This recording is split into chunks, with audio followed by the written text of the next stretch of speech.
Our last group of identities or formulas to learn are the sum to product and product to sum. Again, you don't have to memorize them.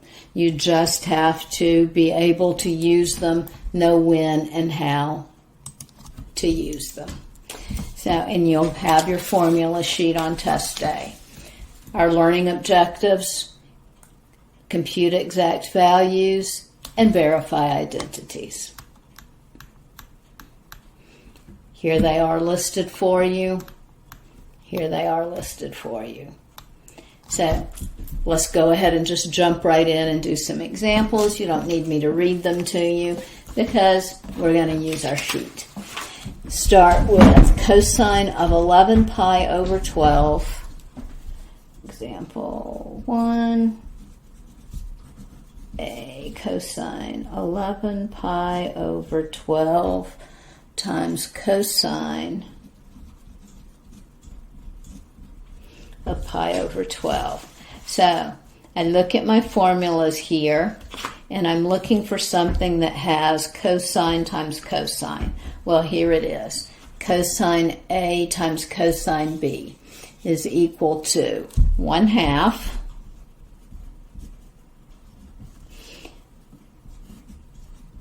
cosine of A plus B, so 11 pi over 12 plus pi over 12 plus cosine of 11 pi over 12 minus pi over 12. So again, fraction arithmetic, probably the most complicated thing here. 1/2 of cosine of 11 pi over 12 plus 12 pi, 1 pi over 12 is 12 pi over 12. So cosine of pi. Cosine of 11 pi over 12 minus pi over 12 would be cosine of 10 pi over 12. Well, that's 1/2 of cosine of pi plus cosine of 5 pi over 6. Write it in lowest terms. That way it becomes a special angle that we know what to do with. So cosine of pi is -1, and cosine of 5 pi over 6, well, 5 pi over 6 lives over here in quadrant 2, and it has a 6 in the denominator, so it's minus square root of 3 over 2. So that would be minus 1/2 minus square root of 3 over 4, or you could write it as minus 2 minus the square root of 3 over 4. Let's see how we have it here. Minus 2 minus the square root of 3 over 4. Okay. Next one, we have a sine and a cosine. So sine, not just S, but sine of 195 degrees. Cosine of 15 degrees. So I look until I find sine times cosine. Sine, and I have sine times cosine, I have cosine times sine. I could use either one of them. Sine times cosine. 1/2 sine of A plus B, so 195 plus 115, so that would be 210 degrees, plus sine of 195 minus 15, which is 180 degrees. Well, sine of 180 degrees, that's equal to 0. So I really just have 1/2 of sine of 210 degrees. So I think about my unit circle. 180 is right here. So 210 is 30 degrees below the x-axis, and 30 degrees below the x-axis would be minus, and since it's 30 degrees, it would be 1/2. So minus 1/2 plus 0, negative 1/4. That one came out really simple. There's the pretty answer. Let's do one using another formula, finding the exact value. That instead of having a product, we have a sum, and we're going to find it using a product. So that was example 1. Example 2. Cosine of 15 degrees minus cosine of 75 degrees. So I want something that has cosine minus cosine. Here it is. It's equal to negative 2 times sine of a plus b over 2. So 15 plus 75 gives me 90 degrees over 2 times sine of 15 minus 75, so negative 60 degrees, not 30. 15 minus 75 would be negative 60 degrees over 2.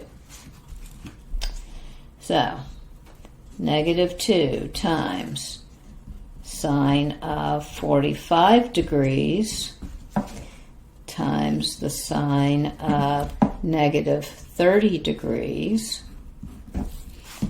And I ran out of room, so let's rewrite on the other side of the page. I have negative 2 times sine of 45 degrees times, and I'm going to go ahead and pull that minus sign out because of the even-odd identities. So it's the negative of the sine of 30 degrees. So negative times negative gives me a positive. Sine of 45 degrees is square root of 2 over 2. Sine of 30 degrees is a half. So that one cancels with that one, and I end up with just square root of 2 over 2, which is exactly what I have there. Yay! Now you practice. I have them mixed up. I have a couple of product to sums and one sum to product. So pretty straightforward stuff. We had cosine times cosine. So cosine times cosine, 1/2 cosine A plus B. See, here it is, cosine of A plus B. So 45 plus 15, which is 60, not 0. There we go. And cosine of 45 minus 15, and that gives me 1/2 square root of 2. And we add them together, combine like terms. Here I had sine of negative 1/4 cosine of 13, so I found the one with sine cosine. It was half of sine of A plus B plus sine of A minus B.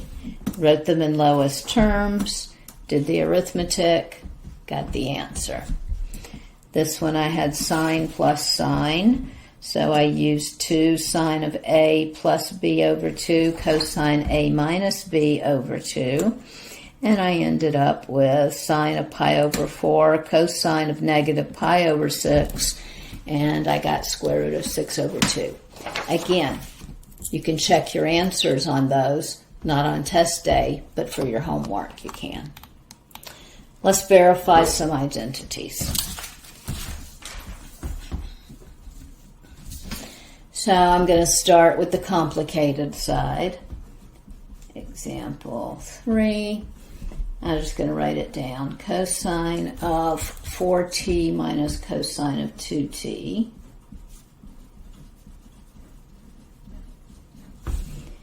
definitely the complicated side, sine of 4t plus sine of 2t. So, cosine minus sine. Cosine minus cosine, here we go. So minus 2